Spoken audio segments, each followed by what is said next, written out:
Federalist number 4. The same subject continued, concerning dangers from foreign force and influence. For the Independent Journal.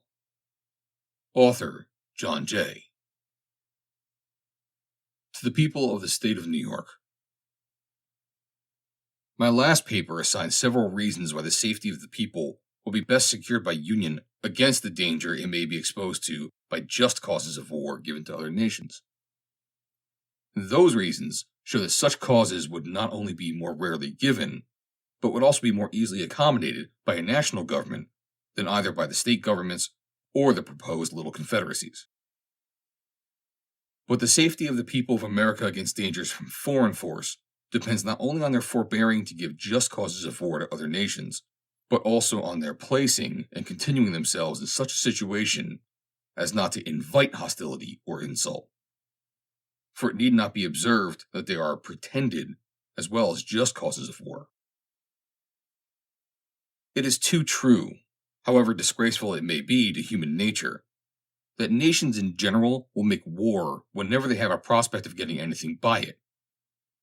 Nay, absolute monarchs will often make war when their nations are to get nothing by it, but for the purposes and objects merely personal, such as thirst for military glory, revenge for personal affronts, ambition, or private compacts to aggrandize or support their particular families or partisans.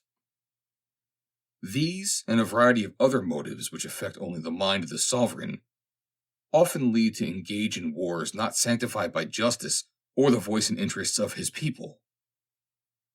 But, independent of these inducements to war, which are more prevalent in absolute monarchies, but which well deserve our attention, there are others which affect nations as often as kings, and some of them, while on examination, be found to grow out of our relative situation and circumstances.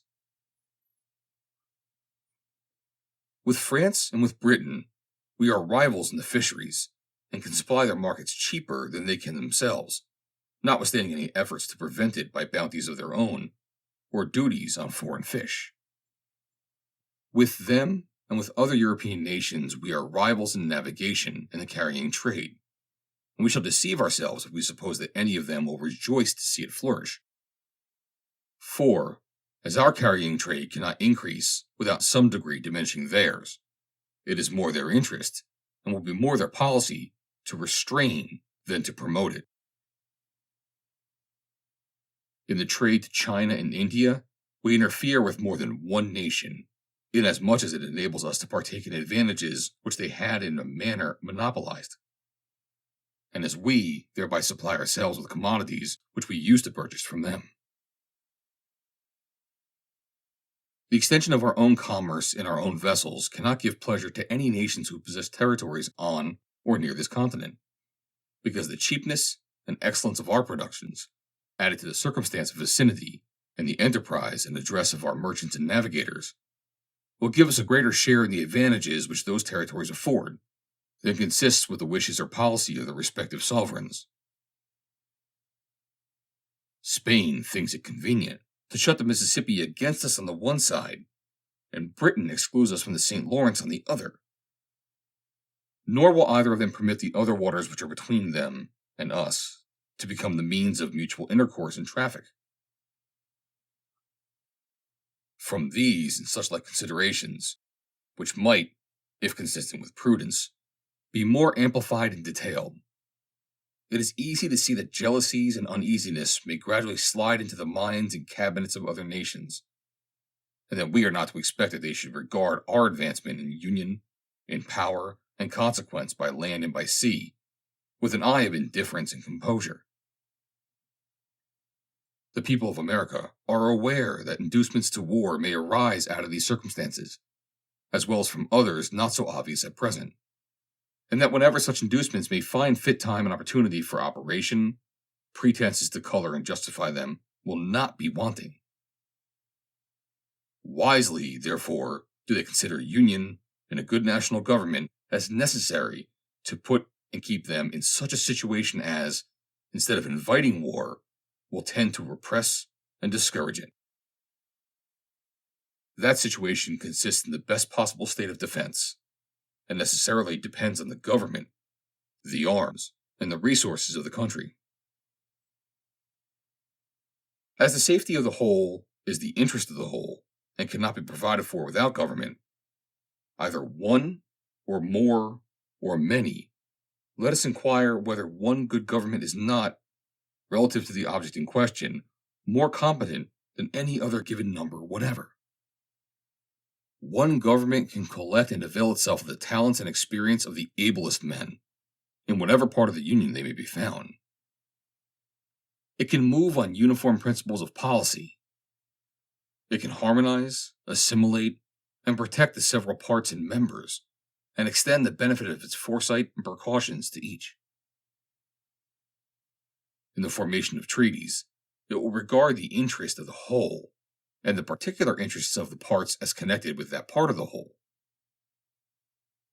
It can apply the resources and powers of the whole to the defense of any particular part, and that more easily and expeditiously than state governments or separate confederacies can possibly do, for want of concert and unity of system.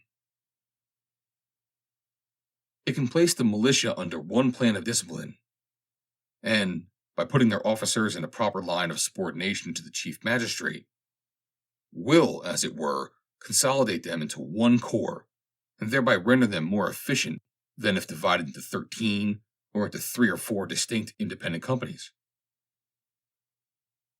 What would the militia of Britain be if the English militia obeyed the government of England, if the Scotch militia obeyed the government of Scotland, and if the Welsh militia obeyed the government of Wales? Suppose an invasion. Would those 3 governments, if they agreed at all, be able, with all their respective forces, to operate against the enemy so effectually as the single government of Great Britain would? We have heard much of the fleets of Britain, and the time may come, if we are wise, when the fleets of America may engage attention. But if one national government had not so regulated the navigation of Britain as to make it a nursery for seamen, if one national government had not called forth all the national means and materials for forming fleets, their prowess and their thunder would never have been celebrated. Let England have its navigation and fleet. Let Scotland have its navigation and fleet. Let Wales have its navigation and fleet. Let Ireland have its navigation and fleet. Let those 4 of the constituent parts of the British Empire be under 4 independent governments, and it is easy to perceive how soon they would each dwindle in comparative significance. Apply these facts to our own case. Leave America divided into 13 or, if you please, into 3 or 4 independent governments. What armies could they raise and pay? What fleets could they ever hope to have? If one was attacked, would the others fly to its succor and spend their blood and money in its defense?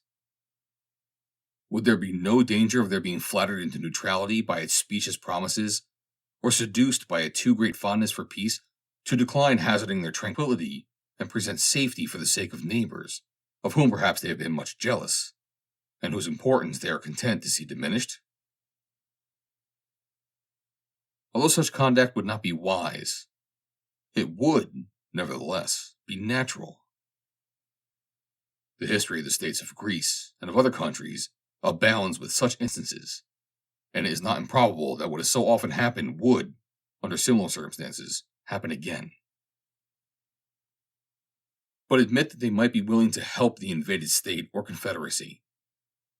How and when, and in what proportion shall aids of men and money be afforded? Who shall command the allied armies, and from which of them shall he receive his orders? Who shall settle the terms of peace, and in case of disputes, what umpire shall decide between them and compel acquiescence? Various difficulties and inconveniences will be inseparable from such a situation, whereas one government, watching over the general and common interests, and combining and directing the powers and resources of the whole, would be free from all these embarrassments and conduce far more to the safety of the people.